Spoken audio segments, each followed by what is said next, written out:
जिस समय राम जी की पढ़ाई पूरी हुई, उस जमाने में एक बड़े प्यारे महात्मा थे विश्वामित्र महाराज। वो बिहार में एक स्थान है बक्सर, बिहार में पड़ता है, वहां रहते थे। सिद्धाश्रम नाम का उनका आश्रम था, जंगल में वहां रहते थे। 3 काम करते थे, जप जग जोग मुनि करहि। 3 काम महात्माओं को करना चाहिए। जो मुनि हो, जो महात्मा हो, 3 काम खाली करे, जप जग जोग। अगर संत 3 काम करता है तो फिर वो राम का गुरु बन सकता है, राम उसके शिष्य बन सकते हैं। जप माने नाम जप, प्रभु के नाम का जो जप करता है, माला लेके जपे चाहे बेमाला जपे, ऐसे जपे। जो जप करता है वो राम का गुरु है। जो यज्ञ करता है वो राम का गुरु बन सकता है।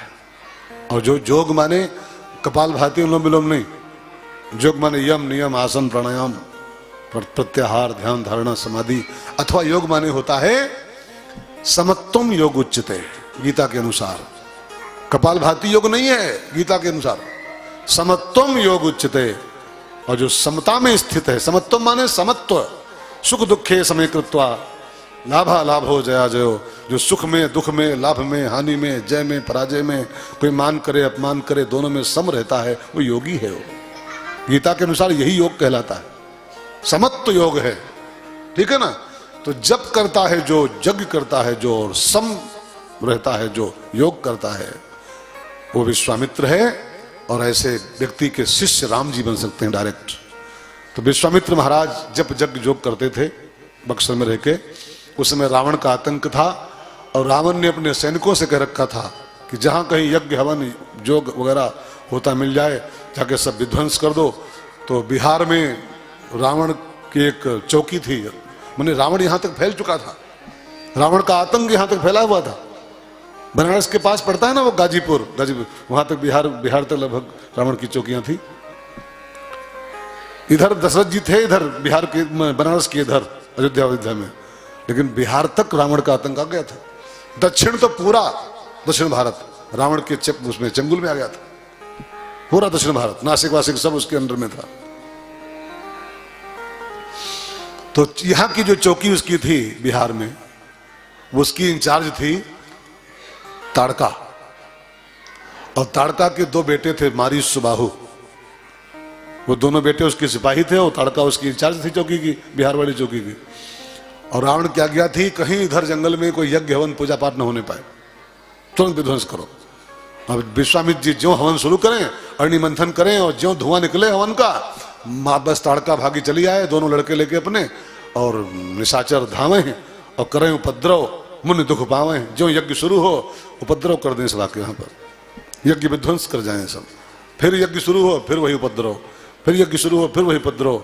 तो गाधि तनय मन चिंता व्यापी। और गोस्वामी जी कहते हैं गाधि तनय मन चिंता व्यापी, गाधि तनय मन चिंता व्यापी। हरि बिनु माराई ना निश्चर पापी, हरि बिनु मारहि ना निश्चर पापी। विश्वामित्र को चिंता हुई, ये राक्षस हमारा यज्ञ हर बार चौपट कर दे रहे हैं, बिना हरि के नहीं मरेंगे राक्षस, इनको हरि को ही मारने के लिए आना पड़ेगा। और हरि इस समय है कहाँ, कब आएगा, कहाँ है इस समय हरि, आए तो इनको मारे। तो लिखा है इसी चिंता में गाधि तनय सोए विश्वामित्र जी। तो सपने में उनके भोले बाबा आए, कि जिस हरि को तुम पाना चाहते हो महाराज, वो हरि आजकल वो वहां ऊपर नहीं है, वो हरि नीचे आ चुका है। अयोध्या में हरि का अवतार हो गया है। जो हरि व्यापक सर्वत्र समाना, वो आजकल अयोध्या में प्रकट हो चुके हैं दशरथ जी के बेटे के रूप में। और अभी पढ़ाई करके बस जस्ट लौटे हैं, कल परसों में पढ़ाई पूरी हो चुकी है। जाओ हरि को ले आओ, अपना कष्ट हरा लो हरि के द्वारा। अब जब बगल में ही आ गया है, अयोध्या में है, ये बात जब विश्वामित्र पाए, बस यज्ञ पोस्टपोन किए। आचार्यों से कहा आप लोग बस आराम करो, मैं राम को लेके आ रहा हूं, और तब राम जी के हाथों दुष्टों का विनाश कराऊंगा, तब यज्ञ पूरा हो पाएगा। विश्वामित्र राम को लेने चले हैं अयोध्या धाम की ओर, पैदल पैदल। सरजू में स्नान किए, दरबार में हाजिर हुए। दरबार से कहा जाओ अंदर कह दो विश्वामित्र महामुनि आए हैं। दरबान अंदर गया और दशरथ जी को ज्यों खबर मिली कि विश्वामित्र जी आए हैं तो गोस्वामी जी कहते हैं, मुनियागमन सुना जब राजा, मुनियागमन सुना जब राजा, मिलन गयो ले विप्र समाजा, मिलन गयो ले विप्र समाजा, चरण पखारी किन्हीं अति पूजा, चरण पखारी किन्हीं अति पूजा, मौसम आजू धन्य नहीं दूजा, मौसम आजू धन्य नहीं दूजा, कही कारण गमन तुम्हारा, कहा सो करत ना लावहु बारा, कहा सो करत ना लावहु बारा। विश्वामित्र महामुनि को दशरथ जी अंदर लाए, चरण पखारे, पूजा किया, आसन दिया, पूछा कह कारण आगमन। तो विश्वामित्र जी ने कहा, राजन डरो नहीं, अब की बार मैं आपके पास एज ए याचक आया हूं, मैं जाचन आयो नृप तो ही, मैं एक भिखारी की तरह आया हूं आपके पास कुछ मांगने, दे पाओ तो मांगो, नहीं तो फालतू में वचन खाली हो जाए, हम मांग भी लें और तुम दे भी ना पाओ तो फिर हाँ करो तो मांगे, दे पाओ तो, और नहीं तो जाए। दशरथ जी ने कहा, गुरुजी शायद आपको पता नहीं है, रघुवंश की 3 परंपराएं हैं, मैं रघुवंश का राजा हूं, रघुकुल मन राउ, और हमारे रघुवंश की 3 परंपराएं रही हैं, अनादिकाल से आज तक चल रही हैं। कौन कौन? एक, रिपु रन लाहन जिनके पीठी, युद्ध के मैदान में रिपु हम लोगों की पीठ नहीं देख सकता है, पीठ दिखा के भाग जाए, हमारे खानदान की परंपरा नहीं, गोली खाएंगे सीने पर। नंबर 2, हमारे खानदान की 3 परंपराएं, एक, दुश्मन पीठ नहीं देख सकता हम लोगों की। नंबर 2, पर तीय लहन जिनके दीठी, पर नारी रघुवंश के पुरुष की निगाह नहीं पा सकती,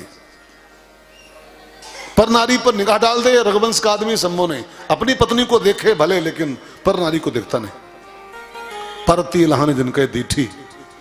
और तीसरा जो सिद्धांत हमारे खानदान का है, मंगन लहन जिनके नाही, द्वारे पर जो मंगन आ गया है, मांगने वाला, वो हमारे खानदान के पुरुष के मुंह से नाही सुन नहीं सकता है, उस खानदान का राजा हूं मैं।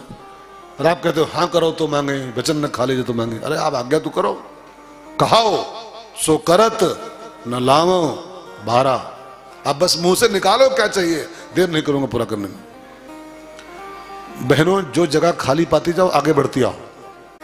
तब गुरुजी बोले, विश्वामित्र बाबा, असुर समूह सतावहि मोहि, असुर समूह सतावहि मोहि, मैं जाचन आयो नृप तोहि, मैं जाचन आयो नृप तोहि, अनुज समेत देहु रघुनाथा, अनुज समेत देहु रघुनाथा, निश्चर बध में धोब सनाथा, निश्चर बध में धोब सनाथा। अनुज समेत देहु रघुनाथा, अनुज में लक्ष्मण के सहित राम जी को दे दो, मेरे साथ भेज दो तो मेरा काम हो जाए। निश्चर बध, अब मैं होब सना था, राक्षसों का बध हो जाए, मेरा यज्ञ हो जाए, मैं धन्य हो जाऊं। दशरथ जी ने कहा, गुरुजी अगर निशाचर बध का ही काम केवल है, निश्चर बध की ही केवल ड्यूटी है, तो राम को क्यों मांग रहे? लक्ष्मण जी काफी है इस काम के लिए, लक्ष्मण को ले जाओ। निशाचर बध में लक्ष्मण ही पर्याप्त थे, लिखा है रामायण में। लक्ष्मण की क्षमता मालूम आपको? जगमहु सखा निशाचर जेते। मारीच छोड़ो, मारीच सुबाहु की क्या गिनती है, जग महु सखा निशाचर जेते। राम जी कह रहे लक्ष्मण हनहि निमिष न होते थे। पूरे ब्रह्मांड के सभी असुरों को लक्ष्मण एक सेकंड में मार सकते थे। तो निश्चर वध की बात है तो लक्ष्मण को ले जाओ, ये पर्याप्त है इस काम के लिए। राम को क्यों ले जा रहे हो?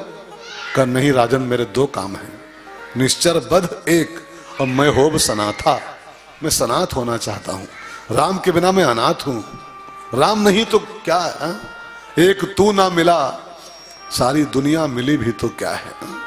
लाख जोग हो, लाख यज्ञ हो, लाख जप तप हो, लेकिन राम न हो तो सब बेकार है, सब बेकार।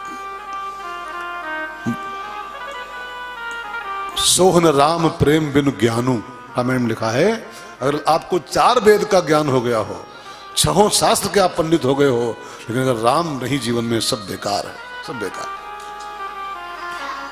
तो मेरे पास सब कुछ है, जहां जप यज्ञ जोग सब मैं करता हूं, लेकिन राम विहीन वो सब बेकार है। राम विहीन यज्ञ, राम विहीन जोग, राम विहीन जप तप। तो निश्चर वध तो लक्ष्मण जी कर देंगे, लेकिन मैं होब सनाथा, और सनाथ तो राम ही कर पाएंगे हमको। सो अनुज समेत देव रघुनाथा, हमको दोनों चाहिए। और जब राम को ही मांगा, दशरथ जी का चेहरा एकदम पीला हो गया। कहा गुरु जी सब दे सकता हूं, बट सब दे सकता हूं, सर्वस्व देऊं, मांगो भूमि धेनु धन कोसा, सर्वस्व देऊं आज सहरोसा। देह प्रांते प्रिय कछु नाही, सब सुत प्रिय मोहि प्राण की नाई, लेकिन राम देत नहीं बने गोसाई। हे गुरुदेव, राम को देते नहीं बन रहा है। नहीं दूंगा नहीं कहे, राम को नहीं दूंगा नहीं बोले, राम देत नहीं बने। राम को देते बन नहीं रहा, क्योंकि राम ही चला गया तो क्या बचेगा हमारे पास? सब ले जाओ, भले सर्वस्व ले जाओ, लेकिन राम को छोड़ जाओ। राम रहे तो फिर सब जाए तो जाए, और राम चला जाए तो ये सब रहे तो बेकार है, सब बेकार। राम विमुख संपत्ति प्रभुताई, जाय रही पाई बिनु पाई। गोस्वामी जी कहते हैं राम न रहे और ये सब कोठी बंगला रहे, सब बेकार है, और ये कुछ न रहे, सब चला जाए, और राम रहे तो सब फिर वापस आ जाएगा। राम मूल है, राम जन्म सुख मूल। मूल रहे तो फिर बिरवा तो कभी ना कभी हो ही जाएगा, और झड़े कट गई तो फिर क्या बचा? क्या बचा? इसलिए सब दे सकता हूं, बट राम को नहीं। इसके बिना हम कहां जी पाएंगे गुरुदेव? राम को छोड़ दो, मैं नहीं दे सकता, देते नहीं बनता है। और जब लगभग मना कर दिया, मना है और क्या है? मने तो है, राम देत नहीं बने। तब वशिष्ठ मुनि बीच में आ गए। वशिष्ठ को लगा अगर यज्ञ ही बंद हो जाएगा, भाई ये नहीं भेजेंगे तो यज्ञ नष्ट होते रहेंगे, ऐसे यज्ञ बंद हो जाएंगे। तो फिर एक बड़ा बढ़िया मंत्र है गीता में। गीता में आप कभी गीता पढ़ते हो? नहीं पढ़ते हो? गीता पढ़ा करो। मैं तो आपसे विनती करूं, एक हनुमान चालीसा का पाठ रोज करो, नित्य। रामायण के कम से कम 5 दोहे नित्य पढ़ो, डेली नियम बनाओ ये। और गीता का एक श्लोक कम से कम अर्थ सहित रोज पाठ करो। इतना तो करो, ये ऋण है हमारे आपके ऊपर, ऋण है। हनुमान चालीसा का एक पाठ कसम खाओ आज के बाद रोज करेंगे, नहाने के बाद में। और रामायण के जितना आपको समय हो, 1 पन्ना 2 पन्ना 2 दोहा 1 दोहा रोज पाठ करो, नियम बना करके। और गीता का एक श्लोक अर्थ सहित नित्य पाठ में समझो, डेली। आपको जीना आ जाएगा। ये पुण्य नहीं है, जीना आ जाएगा आपको। तो गीता में भगवान कहते हैं, क्या कहते हैं? अन्नाद भवति भूतानि। देखिए बड़ा बढ़िया श्लोक है गीता का। अन्नाद, अन्न से, भवति माने जीते हैं, होते हैं, भूतानि माने प्राणी।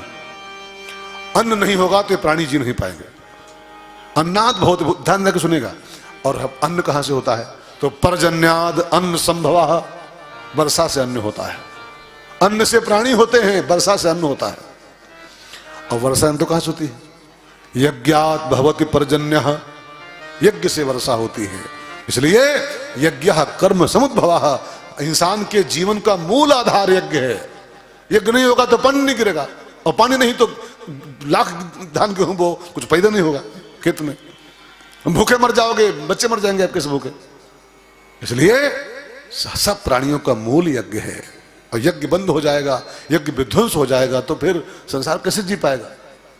ये तो मना कर दिया नहीं भेजूंगा, राम दे तो नहीं बने गोसाई, यज्ञ कैसे होगा, फिर वर्षा कैसे होगी, जीवन कैसे जी पाएंगे इंसान। तो वशिष्ठ मुनि बीच में आया और दशरथ जी को बहुत समझाया।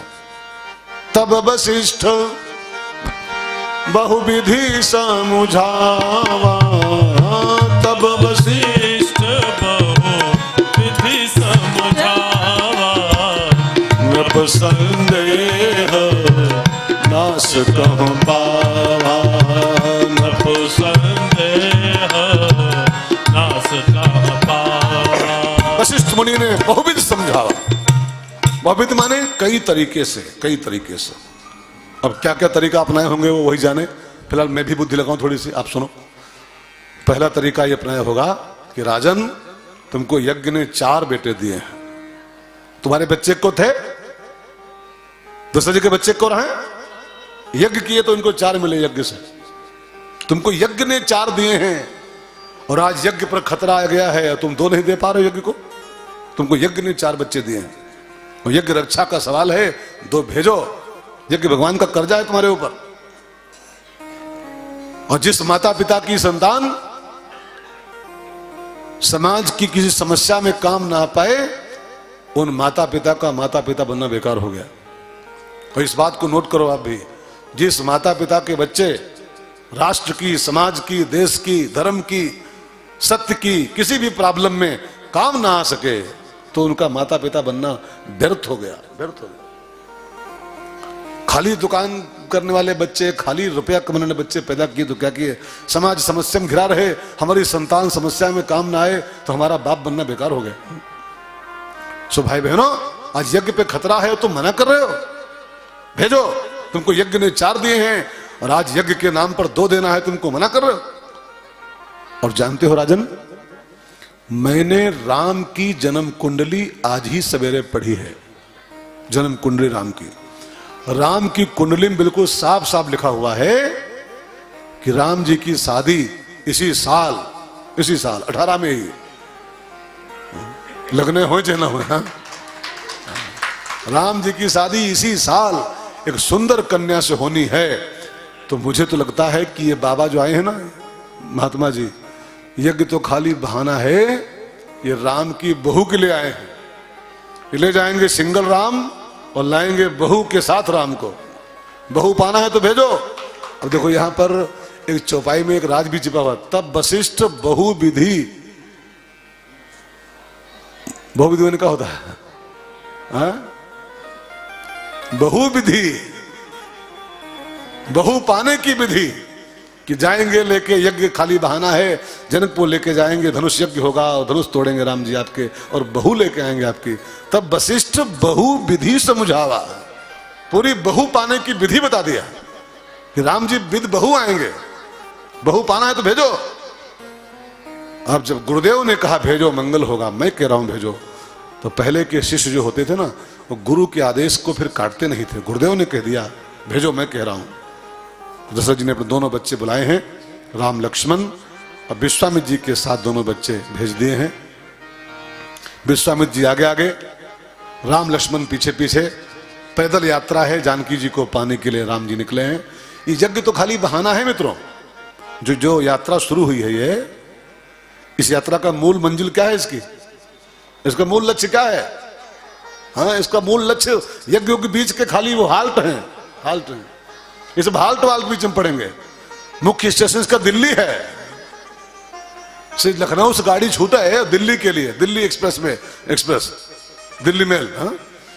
तो रुकेगी तो उन्नाव, रुकेगी कानोपुर, लेकिन उसका लक्ष्य क्या है? दिल्ली।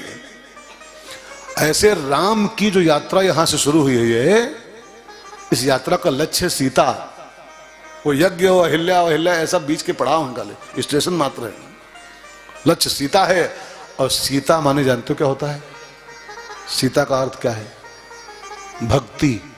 सीता भक्ति स्वरूप है, इसको ध्यान रखिएगा थोड़ा सा। सीता माने भक्ति, तो सीता को पाने राम जा रहे हैं, मतलब भक्ति को पाने जा रहे हैं। और भक्ति को जिसको पाना हो, जिसको भी पाना हो, राम नहीं, जिसको पाना हो उसको कुछ इसी प्रकार चलना पड़ेगा। राम जी कैसे चल रहे हैं मालूम? राम जी के आगे आगे गुरु हैं और पीछे लक्ष्मण है। जो अपने आगे गुरु को और पीछे लखन को लेके चलता है वो पहुंचता है जनकपुर और तब उसको सीता की प्राप्ति होती है। अगर आप भी भक्ति को पाना चाहते हो, सीता माने भक्ति होता है, तो आप भी अपने आगे गुरु को और पीछे लक्ष्मण को रखो। लक्ष्मण माने क्या होता है? वैराग्य। लक्ष्मण वैराग्य का प्रतीक है।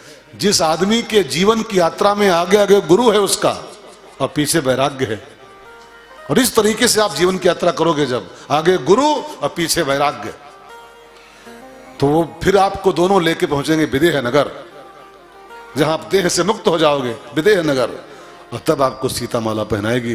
अगर भक्ति की प्राप्ति करना चाहते हो तो आगे गुरु को रखो और पीछे लखन माने वैराग को रखो कि हाँ हमारा कुछ नहीं है, हाँ कुछ। आखिर इस सत्य से कब तक भागोगे आप?